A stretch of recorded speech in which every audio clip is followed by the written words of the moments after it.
Hello दोस्तों, welcome to Deepak कैंथुरा education. तो दोस्तों, आज की इस वीडियो में हम बात करने वाले हैं भारत की सबसे पुरानी यूनिवर्सिटी, या फिर ये कहें कि दुनिया की सबसे पुरानी यूनिवर्सिटी तक्षशिला यूनिवर्सिटी के बारे में, जो कि एंशंट इंडिया में बहुत ही ज़्यादा फेमस थी। और इसी के बारे में हम आज के वीडियो में बात करने वाले हैं। और ये वर्ल्ड की first great centre of learning था, यानी कि देश विदेशों से यहाँ पर जो स्टूडेंट्स हैं वो पढ़ने के लिए आते थे एंशंट इंडिया में। और ये जो यूनिवर्सिटी है वो आज की जो मॉडर्न यूनिवर्सिटीज़ हैं उनसे हजारों साल पहले ही ये अस्तित्व में आ गई थी। और अब सिर्फ इसके अवशेष ही बचे हुए हैं जो कि आज के पाकिस्तान में मौजूद है। तो चलिए दोस्तों, जानते हैं इस यूनिवर्सिटी के बारे में बिल्कुल डिटेल में, जानते हैं इसके इतिहास को कि ये किसने और कब बनाई थी और यहाँ पर किस तरह से पढ़ाई होती थी, कहाँ कहाँ से यहाँ पर लोग आते थे पढ़ने के लिए।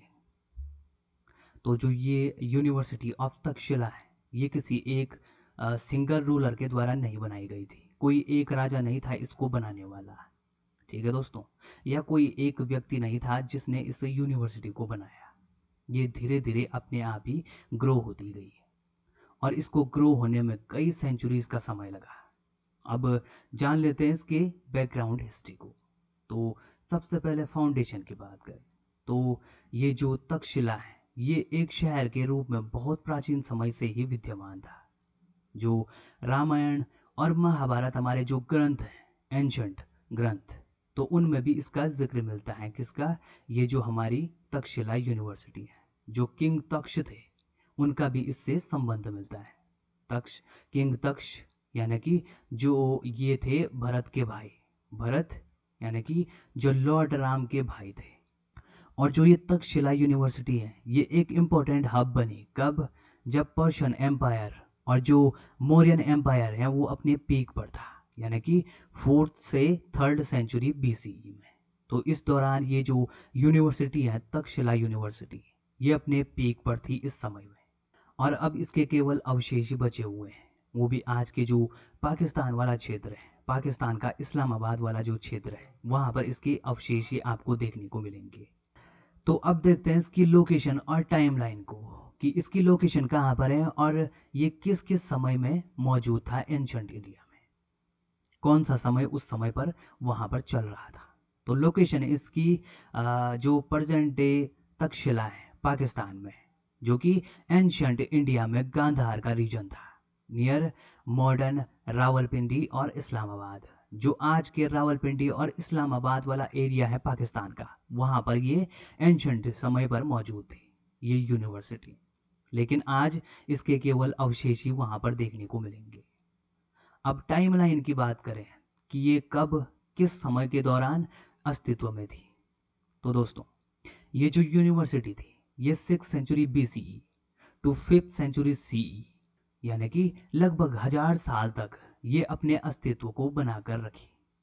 और 3rd सेंचुरी BCE यानी कि मौर्यन पीरियड के दौरान ये जो यूनिवर्सिटी है ये अपने पीक पर थी, जब चंद्रगुप्त मौर्य का समय चल रहा था, उनका शासनकाल था। चंद्रगुप्त मौर्य और जो अशोका थे उनके जो पौत्र थे अशोका मौर्य, तो उनके दौरान ये जो यूनिवर्सिटी है ये अपने पीक पर थी। यहाँ पर देश विदेशों से जो स्टूडेंट्स हैं वो पढ़ने के लिए आते थे। और इस यूनिवर्सिटी का पतन तब शुरू हुआ जब यहाँ पर हुणों का आक्रमण हुआ 5वीं सेंचुरी ईस्वी में। तो दोस्तों अब देखते हैं इस यूनिवर्सिटी का नेचर कैसा था, किस तरह से यहाँ पर जो शासन व्यवस्था थी वो चलती थी। तो दोस्तों आज के जो ये मॉडर्न यूनिवर्सिटीज़ होती हैं जिसमें कैंपस और सेंट्रल एडमिनिस्ट्रेशन होता है, यानी कि केंद्र से ही सारा जो शासन व्यवस्था होती है उस यूनिवर्सिटी की वो चलती है, तो ऐसा इसमें बिल्कुल नहीं था। जो मॉडर्न यूनिवर्सिटीज़ हैं उनके बिल्कुल उलट थी ये यूनिवर्सिटी। और जो ये तक्षशिला यूनिवर्सिटी थी ये एक बहुत बड़ा शहर था जिसमें बहुत सारे टीचर्स और स्कॉलर्स रहा करते थे, और उनके साथ ही उनके स्टूडेंट भी यहाँ पर रहा करते थे। हर टीचर का यानी कि हर गुरु का अपना एक स्कूल होता था यहाँ पर, जिनको कहा जाता था आश्रम या फिर गुरुकुल। तो इस तरह से होता था यहाँ पर इस यूनिवर्सिटी में शासन व्यवस्था, या फिर ये कहें कि वहाँ पर इस तरह से वो परफॉर्म किया जाता था। अब बात करते हैं कि यहाँ पर जो स्टूडेंट्स हैं वो कहाँ कहाँ से यहाँ पर पढ़ने के लिए आते थे। तो पूरे इंडिया से, यानी कि इंडिया के हर पार्ट से यहाँ पर जो स्टूडेंट्स हैं वो पढ़ने के लिए आते थे। यहाँ तक कि जो फॉरेन कंट्रीज़ हैं वहाँ से भी यहाँ पर लोग पढ़ने के लिए आते थे, जैसे कि Babylonia, Greece, China and Sri Lanka. China में आपने हुएनसांग और फायान का नाम कई बार सुना होगा, तो वो भी यहाँ पर आए थे इस यूनिवर्सिटी में पढ़ने के लिए। अब जो यहाँ पर एडमिशन की एज होती थी वो होती थी 16 ईयर्स, यानी कि जैसे ही उनकी ये स्टूडेंट जो होते हैं उनकी प्रारंभिक शिक्षा पूरी हो जाती थी, ठीक है, अपने लोकल स्कूल्स में या फिर होम में, तो वैसे ही जैसे वो 16 साल के हो जाते थे वैसे ही इनको एडमिशन मतलब उनका इस यूनिवर्सिटी में हो जाता था। अब बात करते हैं यहाँ पर जो फेमस स्टूडेंट्स थे वो कौन कौन से यहाँ इस यूनिवर्सिटी से पढ़े थे। तो उनमें सबसे ऊपर नाम आता है चाणक्य का, जिनको कौटिल्य भी कहा जाता है, जो कि अर्थशास्त्र के लेखक थे और चंद्रगुप्त मौर्य के मेंटर थे। ठीक है दोस्तों। अब दूसरा नाम आता है चंद्रगुप्त मौर्य का, खुद जो मौर्यन एम्पायर के फाउंडर थे चंद्रगुप्त मौर्य, तो वो भी इस यूनिवर्सिटी से पढ़े थे। अब तीसरा नाम आता है पाणिनि का, जो कि महान विद्वान, जो संस्कृत व्याकरण के महान विद्वान थे, जिन्होंने अष्टाध्यायी भी लिखी थी। अष्टाध्यायी एक पुस्तक है जिसको पाणिनि ने लिखा था, तो वो भी यहाँ से पढ़कर गए थे। अब लास्ट में आता है जीवक, जो कि भगवान बुद्ध के एक पर्सनल डॉक्टर भी रहे किसी समय में, तो वो पेशे से एक डॉक्टर थे, क्योंकि यहाँ पर जो ये यूनिवर्सिटी है इसमें मेडिसिन की पढ़ाई भी करवाई जाती थी, यहाँ पर आयुर्वेद का भी ज्ञान दिया जाता था। तो अब देख लेते हैं कि यहाँ पर सब्जेक्ट्स कौन कौन से सिखाए जाते थे इस यूनिवर्सिटी में। एंशंट यूनिवर्सिटी में कौन कौन से सब्जेक्ट स्टूडेंट को सिखाए जाते थे। तो दोस्तों जो ये यूनिवर्सिटी है तक्षशिला, इसमें काफ़ी सारे जो सब्जेक्ट हैं या प्रैक्टिकल नॉलेज होती थी वो उनको दी जाती थी स्टूडेंट्स को, अलग अलग प्रकार की। उनमें प्रैक्टिकल नॉलेज और फिलोसॉफिकल नॉलेज दोनों प्रकार की नॉलेज होती थी, और इसमें वेद और फिलोसॉफी ये दोनों प्रकार के ज्ञान दिए जाते थे। ऋग्वेद, सामवेद, मेटाफिजिक्स, एथिक्स, ये सब विषय यहाँ पर पढ़ाए जाते थे। इनके अलावा ग्रामर एंड लिंग्विस्टिक यानी कि भाषा का ज्ञान भी यहाँ पर दिया जाता था, संस्कृत ग्रामर, और ये पढ़ाया जाता था पाणिनि के स्कूल में। पाणिनि जो कि संस्कृत के एक महान विद्वान थे, और यही यहाँ पर संस्कृत ग्रामर पढ़ाई करते थे। अब तीसरा है यहाँ पर मेडिसिन एंड आयुर्वेदा, जो ये विषय है इसका भी यहाँ पर ज्ञान दिया जाता था, जिसमें सर्जरी, एनाटॉमी, मेडिसिनल प्लांट्स की जो शिक्षा है वो दी जाती थी। अब हैं पॉलिटिक्स एंड स्टेट क्राफ्ट, यानी कि अर्थशास्त्र, डिप्लोमेसी, लॉ, एडमिनिस्ट्रेशन, इनकी भी यहाँ पर शिक्षा दी जाती थी। अब आता है मैथमेटिक्स एंड एस्ट्रोनॉमी, यानी कि जो गणित और एस्ट्रोनॉमी यानी कि खगोल विज्ञान है उसकी भी यहाँ पर उसका भी यहाँ पर ज्ञान दिया जाता था।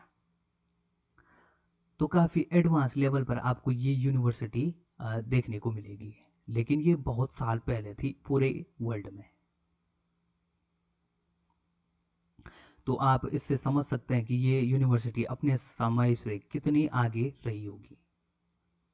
और यहाँ पर जो धनुष्वाण की शिक्षा है या फिर मिलिट्री साइंस है वो भी यहाँ पर उसकी शिक्षा दी जाती थी, जैसे कि युद्ध हो गई, वेपनरी यानी कि हथियारों की शिक्षा हो गई, या मार्शल आर्ट हो गया, उसकी भी यहाँ पर शिक्षा दी जाती थी स्टूडेंट्स को।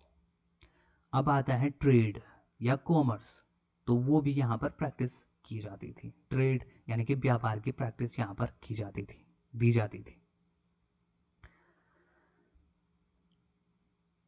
अब देखते हैं टीचिंग मेथड, यानी कि यहाँ पर जो टीचिंग यानी कि सिखाने का मेथड था, विधि थी, वो किस प्रकार की होती थी। तो यहाँ पर कोई भी डिग्री नहीं दी जाती थी इस यूनिवर्सिटी में। यहाँ पर जो उनका ज्ञान था या रेपुटेशन था वही सीखने का एकमात्र मीज़र था, जिससे पता चलता था कि कौन कितना पढ़ा हुआ है। ठीक है दोस्तों, जैसे आजकल होता है कि यूनिवर्सिटी की तरफ से डिग्री दी जाती है, तो ऐसा उस समय पर इस एंशियंट यूनिवर्सिटी में नहीं हुआ करता था। और जो स्टूडेंट थे वो अपने स्पेसिफिक जो गुरु होते हैं उनके अंडर ही वो पढ़ते थे। यानी कि जैसे कोई सब्जेक्ट का कोई स्पेशलिस्ट होता है, उसी के अंडर में वो पढ़ा करते थे स्टूडेंट्स, जैसे कि आज भी होता है। उसके बाद जो मौखिक परंपरा थी, यानी कि बोलने चालने के द्वारा दी गई शिक्षा, तो वो काफ़ी स्ट्रांग थी। और जो यहाँ पर लिखाई होती थी वो बिर्च बार्क, यानी कि जो भोजपत्र होता है या फिर पाम लीव्स होती हैं, उन पर लिखा जाता था। ठीक है दोस्तों, तो लिखने के लिए ये भोजपत्र या पाम लीव्स का इस्तेमाल करते थे। अब बात करते हैं इसका इम्पोर्टेंस क्या था।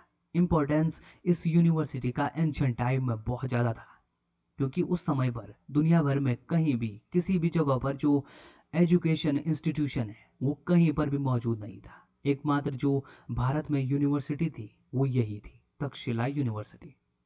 ठीक है दोस्तों, और ये था नालंदा, विक्रमशिला और इवन जो ग्रीक अकेडमीज हैं जैसे कि अलेक्जेंड्रिया, इन सभी यूनिवर्सिटीज से पहले की यूनिवर्सिटी थी ये तक्षशिला। तो इसका काफ़ी ज़्यादा महत्व है एंशंट टाइम के लिए। और जो ये यूनिवर्सिटी है इसमें कई सारे कल्चर्स, यानी कि जो देश विदेश से जो भी स्टूडेंट आते हैं यहाँ पर, मतलब इस यूनिवर्सिटी में पढ़ने के लिए, तो उनका जो कल्चर होता है, वहाँ का रीति रिवाज होता है, वो भी आपस में मिल जाता था। तो यहाँ पर कई सारे कल्चर उन स्टूडेंट के द्वारा यहाँ पर मिश्रित होते थे। जैसे कि इंडियन इंडियन तो होता ही था, जैसे कि इंडियन यानी कि अब ये यूनिवर्सिटी खुद इंडिया में ही थी, तो Indian, Persian, Greek and later Buddhist influence, यानी कि बाद में जो बुद्धिस्ट प्रभाव है वो भी यहाँ पर देखने को मिला इस यूनिवर्सिटी में। और जो ये यूनिवर्सिटी है तक्षशिला यूनिवर्सिटी, इसने बौद्ध धर्म को फैलाने के लिए, यानी कि बौद्ध धर्म का प्रचार करने के लिए भी अपनी एक महत्वपूर्ण भूमिका निभाई। और कई सारे जो बुद्धिस्ट मॉन्क्स होते हैं वो यहीं पर ट्रेन किए जाते थे। यानी कि जब भी उनको एशिया, पूरे एशिया में ट्रेवल करना होता था, तो उससे पहले ये उनको यहीं पर शिक्षा दी जाती थी इस तक्षशिला यूनिवर्सिटी में, यहीं पर वो ट्रेन किए जाते। तो दोस्तों, अब लास्ट में देख लेते हैं कि आखिर इस यूनिवर्सिटी का पतन कहाँ से शुरू हुआ, क्यों ये जो यूनिवर्सिटी है इसका अस्तित्व धीरे धीरे खत्म होता चला गया। तो दोस्तों, जैसे कि अलेक्जेंडर द ग्रेट का इन्वेजन भारत पर हुआ 326 बीसीई में, उस समय के दौरान ये यूनिवर्सिटी मौजूद थी इंडिया में। लेकिन उसके बाद ही इसका जो पुनर्निर्माण है वो बहुत जल्द शुरू भी किया गया। उसके बाद ये फिर से अपने अस्तित्व में आ गई। लेकिन बाद में जब हुणों का आक्रमण हुआ 5वीं सेंचुरी में, तब जो ये यूनिवर्सिटी है इसका डिक्लाइन पूरी तरह से होना शुरू हुआ। ठीक है दोस्तों, और इसके बाद ये धीरे धीरे एक खंडहर में तब्दील हो गया। और इसके बाद कई सारी यूनिवर्सिटीज जैसे कि नालंदा और अदर इंडियन यूनिवर्सिटीज जैसे कि विक्रमशिला यूनिवर्सिटी, इस तरह की कई यूनिवर्सिटीज बाद में आई, जिसके बाद इस यूनिवर्सिटी का जो अस्तित्व है वो लगभग समाप्त होने की कगार पर चला गया। ठीक है दोस्तों, अब आर्कियोलॉजी की बात करें, यानी कि इसकी खोज कब शुरू हुई मॉडर्न टाइम में।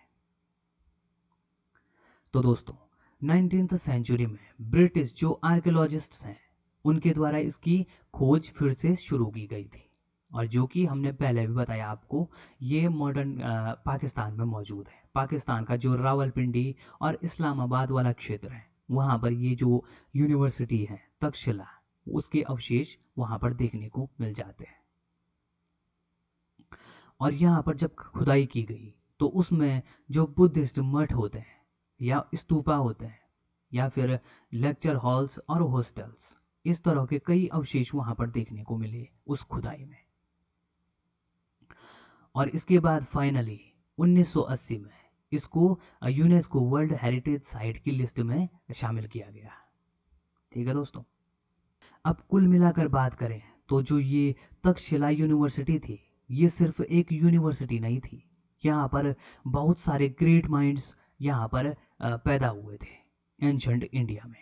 जैसे कि आपने चाणक्य, जिसका हमने जिक्र पहले भी किया था, चाणक्य हो गए, चंद्रगुप्त हो गए, तो इस तरह से यहाँ पर कई विद्वानों का जन्म भी हुआ एंशंट इंडिया में। ठीक है दोस्तों। और इस तरह इस यूनिवर्सिटी ने इंडिया के एडवांस एजुकेशन और कल्चरल एक्सचेंज को बहुत ही ज़्यादा बढ़ावा दिया और एक नींव का काम किया एंशंट इंडिया में। ठीक है दोस्तों। और इसी के साथ और इसी के बाद बहुत सारी जो बाद की यूनिवर्सिटीज़ थी, जैसे कि नालंदा, विक्रमशिला आदि, तो उनका जन्म भी इसी के बाद हुआ। ठीक है दोस्तों। तो सबसे पुरानी जो यूनिवर्सिटी थी इंडिया की, वो यही थी तक्षशिला यूनिवर्सिटी।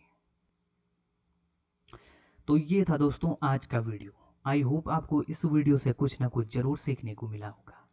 और अगर आपको ये वीडियो पसंद आई तो इस वीडियो को लाइक और हमारे चैनल को सब्सक्राइब जरूर करें। जल्द मिलते हैं आपसे एक नई वीडियो में।